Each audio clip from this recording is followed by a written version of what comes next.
আজকে এসেছিল উৎসর হবু শ্বশুর বাড়ি থেকে ঘরবর দেখতে। আমি সকাল সকাল চলে গেলাম, মিঠাই মিহিকে বাসায় রেখে গিয়েছিলাম। ওখানে যেয়ে দেখি বুবু আর স্বপ্না দিদি মিলে অলরেডি মেয়ে পক্ষকে নাস্তা যেটা দিবে নাস্তাটা রেডি করে রেখেছে। আর উৎস দেখলাম খুব হালকা কালারের একটা পাঞ্জাবি পরে আছে। আমি বললাম যে আজকে তো তোমার গাঢ় পড়তে হতো। যাই হোক, উপরে রান্নাবাড়ি চলছিল, ওখানে আমি গেলাম। এই মাসিগুলোকে আমি আমি খুব ভালো করেই চিনি। আমাদের বাড়িতে যেহেতু অনেক প্রোগ্রাম হয়, দুই মেয়ের জন্মদিন বা অনেক কিছু, উনি সবসময় হেল্পিং হ্যান্ড হিসেবে থাকে।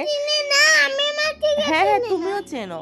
এই যে ভয়েস ওভার, আমার কেন আসলে ভিডিও আপলোড করতে দেরি হয়, যে ভয়েস ওভার দেওয়ার সময় আমার পাশে মিঠাই মিহি এরকম চিল্লাতে থাকে।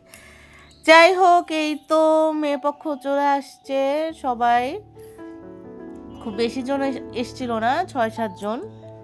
আশীর্বাদের ডেটটা ঠিক হয়েছে অক্টোবর মাসে,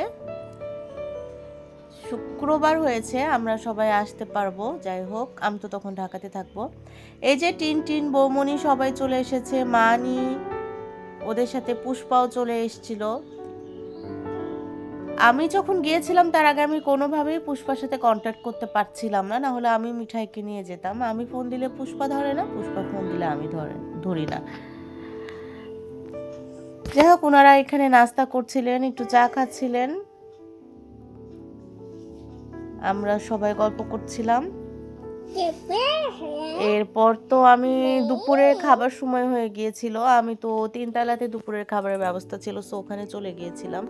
এই তো মিঠাই চলে এসেছে। আর ব্যাপারটা কি হয়েছে, ওখানে যতক্ষণ মিঠাই ছিল না, সবার এক কথা, মিঠাই কেন নাই, মিঠাই নাই, মিঠাই নাই। মানে মিঠাই হচ্ছে মধ্যমণি এখন। মাম্মি দুপুরে যায়নি, মাম্মি দুপুরে বাসা থেকে খেয়ে গিয়েছিল। তার কারণ হচ্ছে ভাই আন্টি তো ওগুলো খাওয়া মানে সহ্য হয় না, যেহেতু একটু আলসার টাইপের আছে। তো এই জন্য ভাই আন্টি বাসায় খেয়েছিল, মাম্মিও বাসায় খেয়ে পরে গিয়েছিল, পরে মিষ্টি টিষ্টি খেয়েছে। আর এইদিকে তো মিঠাই আর টিনের গল্প চলছিল। ওখান থেকে মিঠাই দাদা ভাইদের ওখানেই চলে গিয়েছিল বা শ্বশুর বাড়িতে। যাই হোক, এখানে খাবার দাবার, এই ভিডিওটা ব্যাকা হয়ে গেল কেন বুঝলাম না। যাই হোক, অনেক ধরনের খাবার আয়োজন ছিল, যে সবাই খাচ্ছিল। রাজনার বাবাই হচ্ছে খাবার দিচ্ছিল।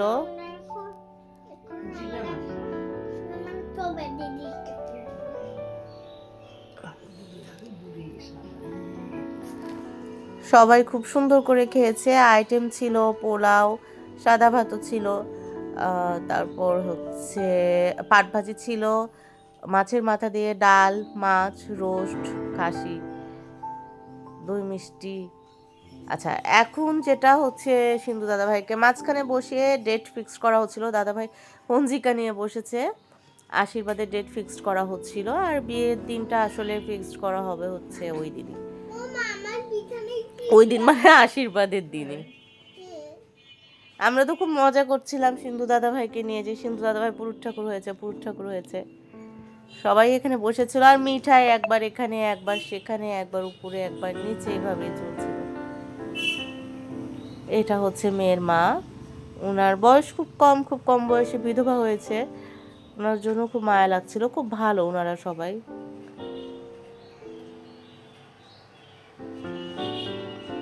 আমাদের বিয়ের পাত্রীটাও ছোট মানুষ, ওর আরেকটা ছোট ভাইও আছে, 10-এ পড়ে।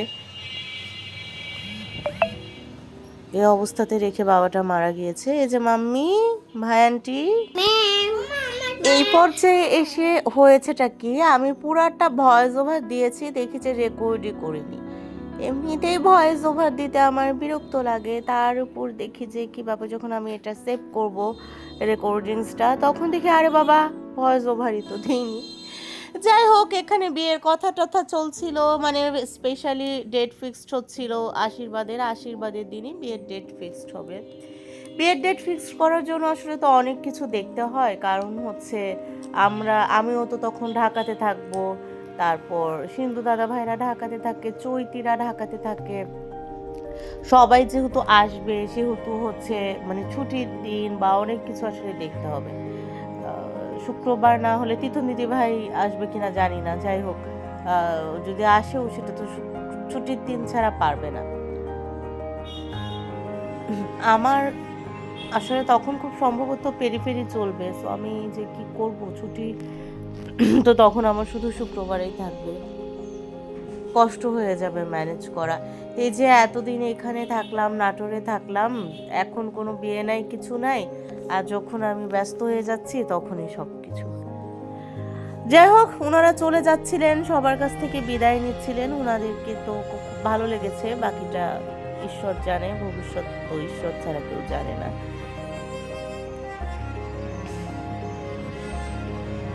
আর এইখানে তো মিহিকে সবাই আসলে একটু আদর দেওয়া, একটু ম্যানেজ করার চেষ্টা করছিল, কিন্তু ওর তো কান্না,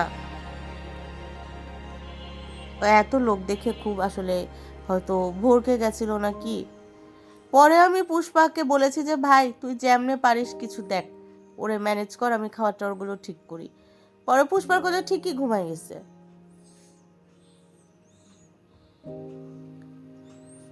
এইদিকে আমাদের মা মাসি বোনরা এখন তো আমাদের গল্পের ঝুড়ি শেষ নেই, গল্প চলছে। এটা ভার আছে, কিন্তু এটা ভার আছে আন্টি, এটা আসলে কোনো জাতের মধ্যে পড়ে না। আমার মনে হচ্ছে তোমরা উঠে না।